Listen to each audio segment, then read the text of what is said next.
Matt Johnson, ABC News. Attorney Robert Tobey wants you to know how to avoid being ripped off from a business partner. The first step is finding a lawyer. The two people have just gone into business by themselves without having a lawyer to do an entity structure and some planning. A lot of times it just turns into a huge mess. And you wind up with all kinds of liabilities. You wind up with fights between parties.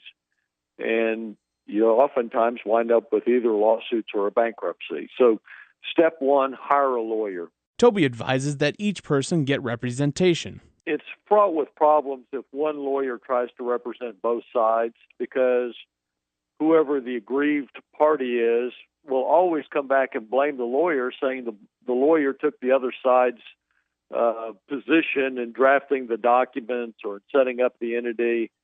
So if everybody has their own lawyer, those sorts of fights are avoided in the future if things don't work out as planned.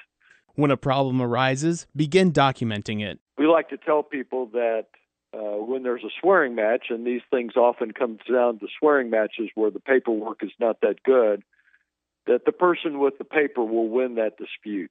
So hire a lawyer and then start creating a paper trail that can help you in the event that a lawsuit or a bankruptcy is required at some point. Tobey says it's essential to draw up agreements before the business situation changes. It's really hard to enter into agreements down the road once, the status quo has changed.